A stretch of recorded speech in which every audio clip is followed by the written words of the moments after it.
not saying she's bad. I'm just saying she's nothing special. What do you mean she's nothing special? What do you expect? The ones before were like legends to me. I mean, seriously, if you went to India right now and asked some guy on the street if he knew who these people were, I guarantee he'd say yes. Bullcrap. I mean, why is she so mediocre to you? Well, that's just it. She doesn't do anything for me. And let's just say she's lacking enthusiasm. Okay. You're just being picky. Picky? I deserve to be picky, especially when it comes to this. Listen to yourself. You don't deserve to be any more picky than everyone else. I don't care what you say. They could have done much better than Katie Couric. I don't care what you say. I think she's lovely. Yeah, you would say that. You would say you think she's lovely. All right, all I'm saying is I think she's fine for what she does. I mean, I saw her last night and it was perfect, you know. She did this thing about the Mayans and how the world's going to end in 2012 or something. You don't think there's any merit to that? Absolutely not. They're Mayans, dude. They didn't even have the wheel back then. Oh, of course they had the wheel. I mean, they weren't like cavemen or anything. How do you know they weren't cavemen? I mean, come on, think about it. For all we know, they could have lived in caves, and I'm pretty sure that makes you a caveman. Okay, no, you don't have to live in a cave to be a caveman. I mean, I could go live in a cave right now. I would still be Homo sapien. No, you could go live in a cave right now and you'd still be a homosexual. Not necessarily. Think about it, though. If the world ends in 2012, how's it going to happen? I don't know. It's just gonna go boom or something. Boom or something. Yeah. Well, that sounds like an intelligent theory. Did Katie come up with that herself? Okay, whatever. Don't come crying to me, okay, when the world's ending. Yeah, I'll make sure not to. So, this Mayan thing, is it kind of like Y2K? Yeah, it's just like Y2K. Only we're going to call it Y2K12 because it's the year 2012. I was actually joking. Oh. But I mean, hey, now that you mention it, maybe the two are connected. Oh my God, do you think they could be? Did Katie say anything about it? No. But you know what? She did say it was a two-part special. Well, maybe we'll just have to wait till 2012 to find out. Or we could just watch it tonight on her show if we get home in time from the game. Like, I don't even care who wins. I just hope it's a good game. You know what? That's the best part about hockey. Nobody cares who wins. Nobody cares, and cheap tickets. That's the beauty of it. Yeah. Hey, speaking of, where are we sitting? I don't know. Check the tickets. I would check the tickets, but you have the tickets. You're kidding me, right? This happens every time we go out. It's like you can't even go out. Well, maybe you should check the counter every once in a while. You should check the tickets.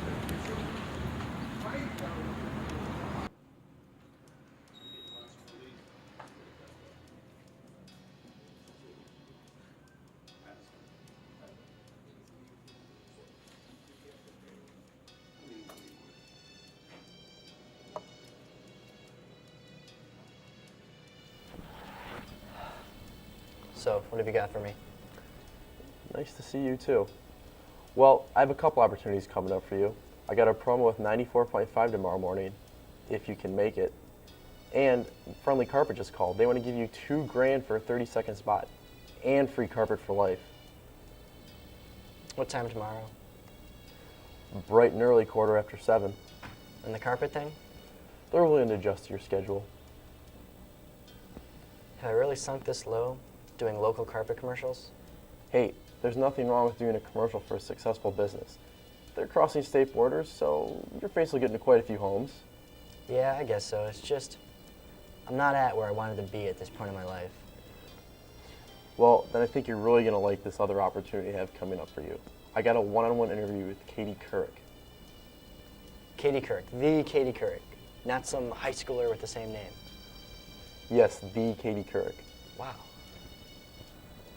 This is amazing. I know it's a great opportunity for you. I just think it's time you make sure that the hat and pants still fit. Well, what do you mean? Is this an interview with Paul Dennison or Mr. Wee Wee? With Paul, it's the only way.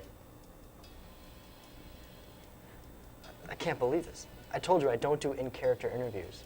I have a stint on a kid's show for 5 years that does moderately well, and it consumes my whole life. I used to be an actor, not some kind of mascot. That kid show that did moderately well is the only thing keeping your dream as an actor alive. You are Mr. Wee Wee. If you embrace it, you can go far. I am Paul Dennison. I am not Mr. Wee Wee. Excuse me, but are you Mr. Wee Wee? I was just wondering if you could sign this for me. I was a huge fan when I was younger. I watched your show like every day after school. No, I'm sorry, but I'm not going to sign that for you. And I'm not doing the interview. As your agent, I strongly encourage you to rethink that decision. Oh, come on, you were never my agent. You were Wee Wee's agent. And I'll give it to you, you've always had what's best for him in mind. But Jerry, you never gave a damn about me. You do realize this will be the end of your career. My career ended when I signed on for that godforsaken show.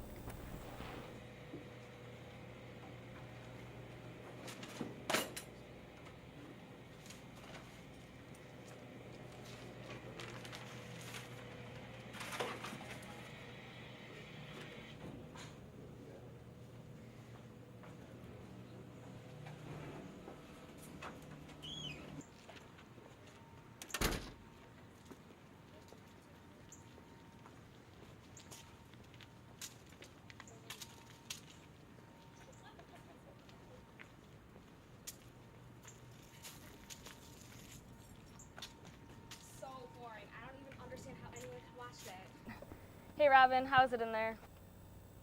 That bad? Are you two even on break? It's full in there. My table's been done eating for 25 minutes now, and they've been arguing for longer. I mean, it's like I don't even exist. Every time I go to refill their glasses, they don't even acknowledge me. And you? I'm just lazy. I don't think I can take this place any longer. You can and you will.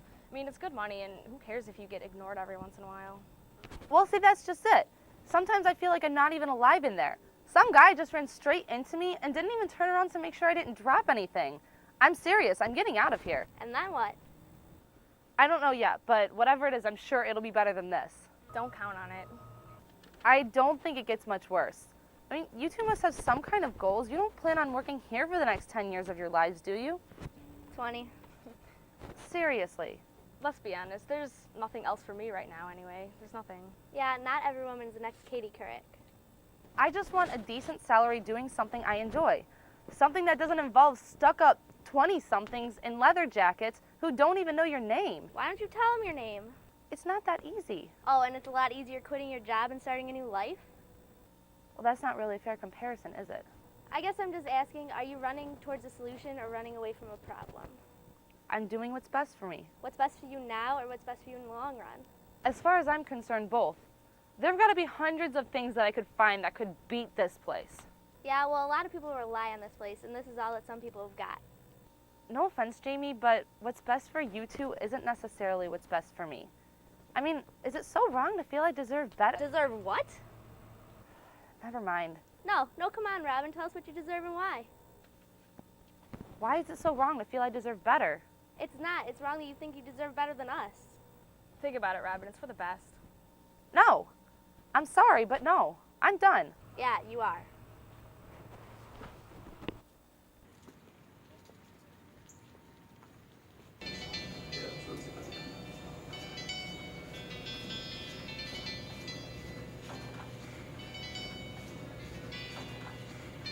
You're all set there. We probably could have got the check about 5 minutes sooner, but that's okay.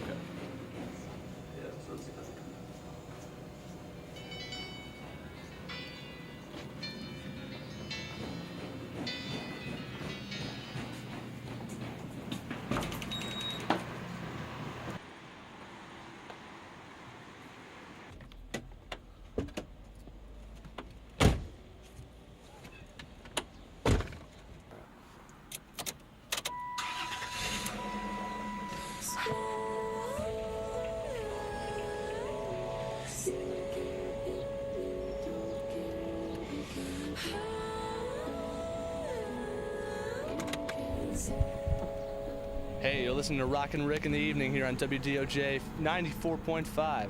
That was Hide and Seek by Imogen Heap. Downtown weather is currently 73 and sunny. Beautiful summer's day. But in case you're staying in tonight, folks, don't forget to tune in to CBS at 9 o'clock for part 2 of Katie Couric's Armageddon special.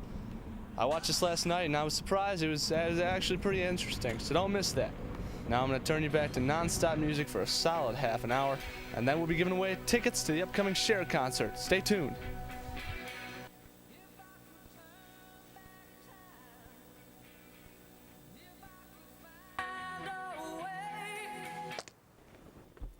Okay. I'm sorry. For what? I'm sorry I had ice cream with Mackenzie. You still don't get it, do you? What's there to get? I had ice cream with a girl I've known since middle school. Have you been ignoring me for the past hour and a half? It's not about Mackenzie, Dan. We went there for our first date. Yeah, I remember that, but this wasn't a date. It was just me and her having ice cream. But you took her to Barbara Ann's. That's our spot. Okay, I got it. I can't go to Barbara Ann's for the rest of my life unless I'm with you. That's not what I said. While I'm at it, let me just tell my mom that we can't go to her favorite ice cream place anymore because I can only go there when I'm with Erica. That's not what I'm saying. No, it is what you're saying. You said that that's our spot. Is there any other place that I can only go when I'm with you, or is that it? You took a girl to the place where we had our first kiss, Dan. When I go there, I think about you. You obviously only think about ice cream.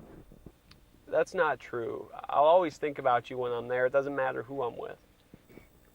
Yeah, but now every time we go there, I'll only be able to think about you with another girl. Mackenzie, she's like my sister. Yeah, she's a pretty close sister. I thought you said this wasn't about her. It's not. It could have been anyone. Yeah, you're right. It could have been anyone, and you would have had the same reaction.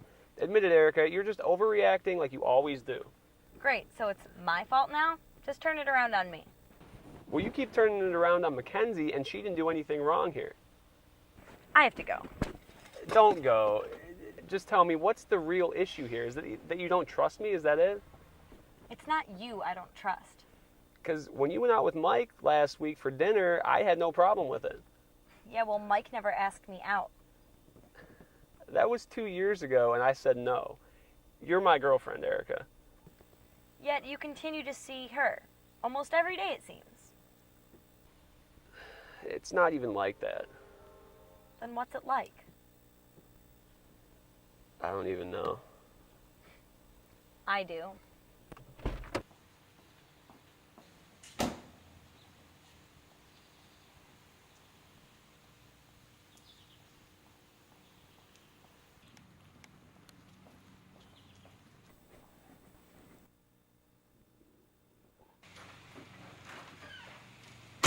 All right, let's take it from the top one more time. This time with no drums. Wait, which part with no drums? The whole song, that part. Oh, but I still want you to do the stick thing at the beginning. You want me to do the stick thing? Yeah. All right, we ready? Well, are you crazy? No, I'm Jacob. Now please do the stick thing so we can take it again from the top. All right, why am I even here? Every band needs a drummer. It's true. Every band needs a drummer because they play the drums. That's not true. What about Def Leppard? What about them? The drummer only has one arm. And he played the drums. How do you play drums with one arm? Are you even serious? All right, bad analogy. Can we just play? No, we can't just play. How are we going to play a song without any drums? How's that going to sound? Just about 10 times better than it sounds with drums. Okay, right. So what about the drum solo? This is a 2000s cast, so you could probably just do that on the keyboard. It's pretty convincing. Okay, so we have a drummer, but we're going to do the drum solo on a keyboard. Yeah, because the drums suck. The drums suck. Coming from the guy that wanted to do a whole song with the kazoo. Hey, Humming Down the River is a revolutionary artistic achievement. It will be recognized when our album's released. Yeah, our album. We can't even do a song. But when our album's released, we'll be able to play multiple songs. I hope so. Look, if you can't handle the pressure of this band, Cassidy, you can leave. This is my house. I started the band. You're not acting like it. There's no I in band. It doesn't even make any sense. It's true. It really doesn't make any sense. Okay, bad analogy. Look, what do all these bands have in common? The Beatles, Rolling Stones, Led Zeppelin, Hanson, The Cure. They had drums. They all played the drums. No, well, okay, they used drums, but they were revolutionary. They changed things. They had a vision, just like I do right now. And that vision is no drums. Okay, so what do you want me to do then? Just the stick thing Just at the beginning. Stick thing. Yeah, look at it this way. You're going to have the easiest part in the band, but when we're famous, you can still get all the fans. Okay, so why don't you just have this guy do the stick thing with the keyboard? You can't do the stick thing on the keyboard.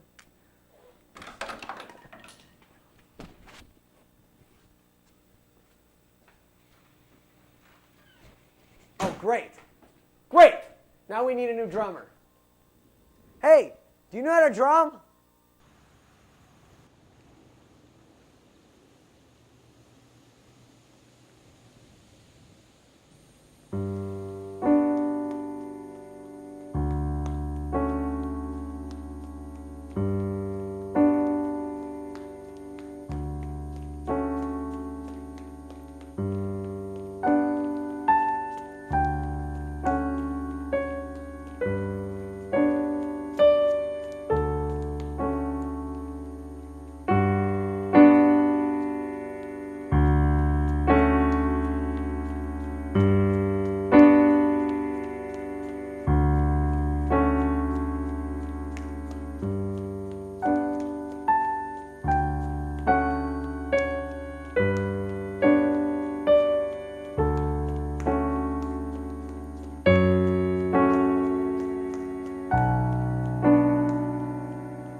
Hey, Dennis.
No, it's not. No, it's not. What? It's not going to end. Yeah, it is, kid. Why? Look around. It's nice. Kid, you're too young to understand. How old am I? I don't know how old you are. 12. I'm 12. Still got a lot to learn, don't I? Yeah. There's so much to learn. You're right about that. But if it's all gonna end, then there's really no point in learning, is there? I suppose not. Well, that would make life easy. So I'm just curious. When you were my age, would you have followed that advice? Kid, I would have been a lot better off if I did. Yeah, I guess so. So, where do you think you'd be now? If what? If you would have grown up believing that the world was gonna end. If you told yourself learning wasn't worth it. Kid, you don't know what I've been through. You haven't seen the world. How the hell do you know anything about me? Yeah, I guess you're right. I have a lot to learn from you. So tell me, how's it gonna end? I don't know. Boom or something. Boom or something? Is that the best you can come up with? You have a better idea? Things don't just go boom. You didn't just appear here on this street corner, did you? Something happened. You drive, I'm sure. When you want to go somewhere, you don't just get up and drive there, do you? Yeah. I just drive there. What else? I mean, think about it. When you drive, I bet you run into a stop sign every once in a while. I also bet that other people on the road might slow you down sometimes. You might even get into a car accident. Boom. But not without its reasons. You know, honestly, I don't think it's gonna end. But if I had to take a stab, I'd say it'd be a whimper, not a boom. Kid, I wish I had your optimism. Do you? Because really, I think if you wanted to, you would. If everyone loses hope, there won't be any boom. Let me guess. You lost your job. When you lost it, someone else got it. Do you know why? Because they took it. Kind of like how you took the street corner. Don't pretend to understand me. You don't know the circumstances. You can't possibly ever understand me. Then what's your understanding of what happened to you? You got screwed, and that's good and done. Now the question is, what are you gonna do about it? That sign, is it true?